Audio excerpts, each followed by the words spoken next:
제가 봤을 때는 빨리 다 막아야 돼요. 예. 안녕하세요. 백과주입니다. 오늘 찍을 영상은 말이죠. 사태가 심각해진 것 같아서 시사적인 내용을 좀 해보려고 합니다. 지금 현재 시각이 4월 13일 오후 11시, 밤 11시입니다. 트럼프가 우리나라 시간으로 11시부터 호르무즈 해협 전체를 봉쇄한다고 하죠. MBN인가? 우리나라 유조선이 처음으로 통과했다는 소식이 들기도 하는데, 좀 잘 모르겠습니다. 사실관계가 어떻게 되는지.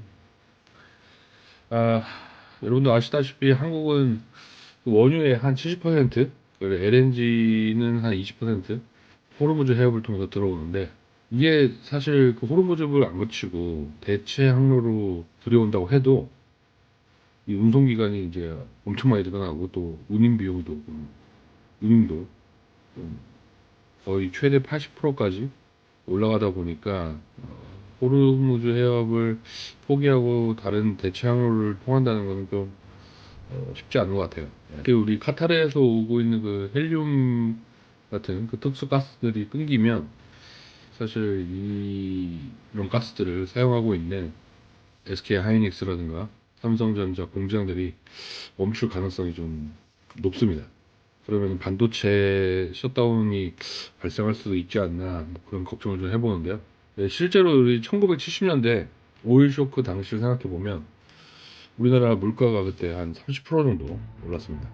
어제의 기사였죠. 어제 정부에서 비축유를 방출하지 않고도 민간 재고를 포함해서 4, 5월은 넘길 수 있다, 뭐 이런 기사가 나왔었는데, 사실 이 발표에 따르면은 우리나라 비축유는 약 1.9억 배럴 정도 비축하고 있는데, 어, 정부 자체가 비축하고 있는 양이 한 9,600만 배럴, 그리고 민간 재고가 한 9,400만 배럴에서 총 1.9억 배럴 갖고 있다고 합니다.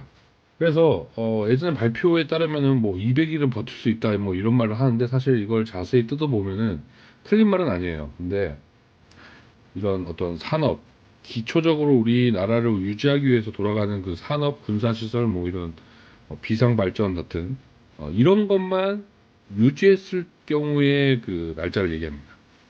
그래서 뭐 민간인들이 자동차를 몰거나 공장이 평상시처럼 가동이 되는 경우에 200일이 아니라는 거죠. 만약 평상시처럼 국민이 기름을 소비했을 경우에는 하루에 약 290만 배럴을 소비한다고 합니다.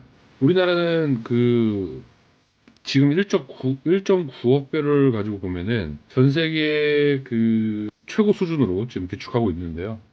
근데 우리나라가 문제가 수입하는 원유의 대부분을 중동에 의존하고 있다는 거를 외신들은 좀 문제로 꼽고 있습니다. 뉴스에서 보셨을 거예요. 지난달에 3월 11일이었네요. 국제에너지기구 IEA에서 방출하기로 협의를 했습니다. 그래서 우리나라가 2,246만 배를 방출한 것으로 제가 알고 있는데, 이게 사실 역사상 우리나라에서 방출한 기름 중에서 가장 큰 규모입니다. 걸프전 당시에 우리나라 또 방출을 했었는데, 그때에 비해서 약 4.5배 정도라고 해요. 엄청난 양이죠. 근데 이거는 사실 우리나라에 방출하는 게 아니라, 우리나라에 방출하면 우리나라 기름값이 싸지겠죠. 하지만 지금 어떻습니까? 한 달 지났는데 똑같지 않습니까? 오히려 더 비싸졌고, 이게 이제 우리나라에 방출하는 게 아니고 이런 국제 에너지 기구에 같이 이제 합심해서 방출하는 거는 이 협약에 따라서 비축유의 일부를 다른 나라와 공유하는 의무가 있다고 합니다. 그래서 거의 뭐 다른 나라로 간다고 보면 되겠습니다. 그래서 우리나라 국민들이 체감하는 거는 좀 미미한 것 같아요. 그리고 아까 말씀드렸던 민간 재고 9,400만 배럴은 사실 이 사기업들, 뭐 GS 칼텍스라든가 이런 사기업들이 가지고 있는 기름을 얘기하는데, 이건 정부가 마음대로 할 수 있는 기름이 아니에요. 그래서 사실 수급 조절 명령을 할 수 있지만 이미 기업은 이제 이윤을 추구하는 회사다 보니까 이미 선매도를 했거나, 아니면 사실 이 보관 중인 물량을 이렇게 강제로 징수하는 과정에서 좀 법적인 분쟁이나 물류 지연이 좀 발생할 수 있다고 합니다. 그래서 한마디로 이제 정부 주머니에 들어있는 기름은 아니라는 얘기죠. 그래서 그리고 또 이 민간 재고는 이미 전국 주유소, 그 공장에 이동 중인 이제 기름들이 있을 거잖아요. 그런 유통 물량까지 합산한 재고라고 합니다. 합산한 양이라고 합니다. 이 기름도 오래 보관하면 산패가 일어나기 때문에 정유사들도 일정량 이상 보관하기 힘든 상황이라고 하네요. 그래서 현재 보관 중인 거는 이제 하급류인 경우도 있고, 즉시 전략적으로 사용하기 힘든 경우가 대부분이다. 뭐 이런 뉴스도 있습니다. 아까 계산한 바에 의하면 이제 한 7천만 배럴 남짓 남은 거죠. 정부가 가지고 있는 민간 재고 빼고. 그걸 만약에 지금처럼 강제로 하는 거 없이 이제 평소대로 이제 차를 몰고 기업들이 공정을 돌리면 정확하게 딱 26일 정도 버틸 수 있습니다. 물론 그 7천만 배럴이 정상적인 수치라면 말이죠. 그럼 지금부터 26일이면 한 어버이날쯤 되겠네요. 5월 8일 정도. 그때쯤이면 다 쓴다. 없어진다. 이렇게 쓰다 보면. 네, 다른 사람도 뭐 이런 얘기 하고 할 수 있어요. 너무 공포조정하는 거 아니에요? 정부가 괜찮다는데. 근데 이렇게 원유가 자꾸 이제 트럼프가 탁구하고 원유가 못 들어오는 상황이 계속 된다면은 진짜 바닥이 날 수가 있거든요. 원유가 우리나라에 쓰는 게. 그럼 오일 쇼크가 올 수밖에 없어요. 이거는 기정사실입니다. 지금부터 뭐 엄청 걱정할 필요는 없다고 하시는 분도 있지만 우리는 항상 최악의 상황을 대비해서 좀 대처를 하는 게 낫지 않겠나 싶습니다. 네.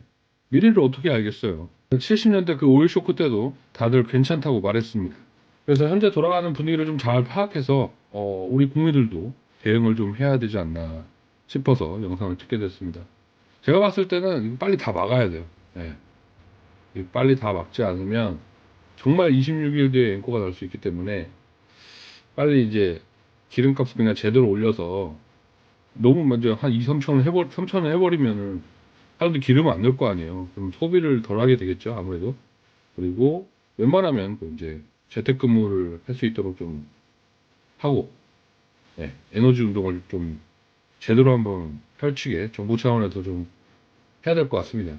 절대 제가 회사 가기 싫어서 하는 말은 아니고요. 아무튼 오늘도 기죽지 마시고 현재 상황을 잘 파악하면서 파이팅 하십시오. 백과아저였습니다.